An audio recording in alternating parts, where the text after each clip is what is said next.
अवंतिका माली की बात सुनकर अंदर आकर सोफे पर बैठ गई। उसकी आंखों से आंसू बह रहे थे। शिखर भी उसके पीछे अंदर आया। उसने कहा, अरे तुम भी कहाँ इन गांव वालों की बातों में आ जाती हो? मॉडर्न होते हुए भी भूत प्रेतों में विश्वास रखती हो? अवंतिका ने कहा, तुम्हें तो कुछ समझाना ही बेकार है। जब तक हमारे साथ कुछ बुरा नहीं हो जाता तुम्हें कुछ समझ नहीं आएगा। दोनों बातें कर ही रहे थे तभी रौनक आया। क्या हुआ भाभी? अवंतिका ने उसे सारी बात बता दी। यह सुनकर रौनक के पसीने छूट गए। वो बोला, हाँ भाभी, मैंने भी ये किस्से सुने तो हैं। अवंतिका ने कहा, यह बात अपने भैया को समझाओ। इन्हें समझ ही नहीं आ रहा है कि हम कितनी बड़ी मुसीबत में फंस गए हैं। शिखर कुछ बोल नहीं पा रहा था।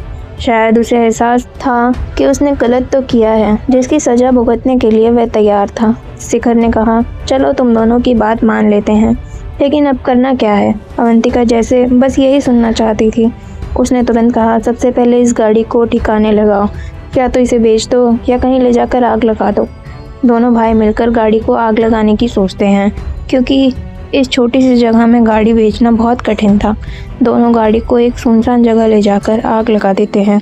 शिखर अपनी कार को जलते हुए देखकर रो रहा था, लेकिन रौनक ने उसे समझाया, भैया हम सही सलामत रहे तो इससे बड़ी गाड़ी खरीद लेंगे। दोनों शाम तक घर आ जाते हैं। अवंतिका खाना बनाकर तैयार कर चुकी थी।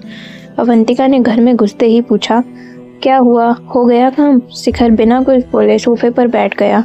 रौनक ने भाभी को समझा दिया। अवंतिका बोली, चलो मैंने खाना बना लिया है, आप लोग फ्रेश होकर आ जाओ। शिखर बोला, मेरा कुछ खाने का मन नहीं है। रौनक बोला, भैया कल से आपने कुछ नहीं खाया, भूखे रहने से क्या होगा? खाना खाओगे तो सोचने की शक्ति मिलेगी। कुछ देर बाद तीनों डाइनिंग टेबल पर बैठे थे। खाना खाने के बाद शिखर और रौनक दोनों छत पर टहलने चले जाते हैं, क्योंकि अवंतिका ने बाहर जाने के लिए मना कर दिया था। शिखर और रौनक दोनों छत पर घूम रहे थे। अचानक शिखर की नज़र पहाड़ों के बीच में उस रास्ते पर जाती है जो जंगल को जाता है।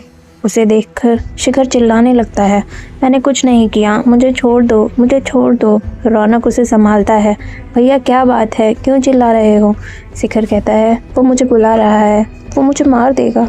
रौनक उस ओर देखता है, भैया कोई नहीं है वहाँ, आपको वहम हो रहा है। लेकिन शिखर बार बार चिल्ला रहा था। उनकी आवाज़ सुनकर अवंतिका भी ऊपर आ जाती है। अवंतिका को देखकर शिखर जोर से चिल्लाने लगता है, अवंतिका तुम्हें पता है ना, मैंने जानबूझकर कुछ नहीं किया, इन्हें रोक लो, ये मुझे लेने आए हैं। अवंतिका बोली, शिखर वहाँ कोई नहीं है, तुम्हें क्या दिख रहा है?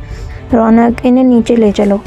रौनक किसी तरह शिखर को नीचे लेकर आता है और सोफे पर बिठा देता है। शिखर सर झुकाए बैठा था। रौनक ने कहा, भैया क्या दिख रहा था, कौन था वहाँ? शिखर कुछ नहीं बोल रहा था। अवंतिका भागकर किचन से पानी लाई और उसने शिखर को पीने के लिए पानी दिया। शिखर ने पानी पिया और फिर बताना शुरू किया। शिखर ने कहा, मुझे वहाँ जंगल के रास्ते पर वही आदमी दिखाई दिया, उसके पीछे 2 काले साए और थे, वो मुझे घूर रहा था। उसकी लाल लाल आंखें देखकर मैं डर गया। वह बहुत गुस्से में था, उसने मुझे देख लिया है, अब वो मुझे नहीं छोड़ेगा। रौनक ने कहा, भैया वहाँ कोई नहीं था, मैंने भी देखा था, आप कल सो नहीं पाए हैं इसीलिए आपको यह सब वहम हो रहा है। अवंतिका और रौनक मिलकर शिखर को समझा रहे थे, लेकिन शिखर ने जो कहा उसे सुनकर दोनों की होश उड़ गए। जब हम कार को आग के हवाले कर रहे थे, ठीक उसी समय वह मेरे पीछे खड़ा था। मुझे ऐसा महसूस हुआ, लेकिन मैंने सोचा कि यह मेरा वहम होगा। मैंने कई बार मुड़कर देखा, लेकिन वहाँ कोई नहीं था। लेकिन मैं जैसे ही कार को देख रहा था, मैं रो रहा था। वह मेरे पीछे खड़े होकर हंस रहा था, जैसे उसका बदला पूरा होने वाला है। रौनक ने शिखर को कहा, लेकिन भैया मैं भी तो आपके साथ खड़ा था, मुझे तो कुछ भी महसूस नहीं हुआ। शिखर ने कहा, तुम इस सब में शामिल नहीं थे, गुनाह मुझसे हुआ है, सज़ा मुझे मिलेगी। रौनक, तुम एक काम करो, अपनी भाभी को लेकर मुंबई चले जाओ, मेरे साथ जो होगा मैं सह लूँगा। यह सुनकर अवंतिका रोने लगी। उसे रोता देखकर रौनक ने कहा, भैया हम आपको इस मुसीबत में छोड़कर कहीं नहीं जा रहे हैं, जो भी होगा हम सब मिलकर उसका सामना करेंगे। मैं कल माली काका से मिलकर इस समस्या का हल ढूंढने की कोशिश करता हूँ। इसके आगे शिखर के साथ क्या हुआ ये हम अगले भाग में जानेंगे।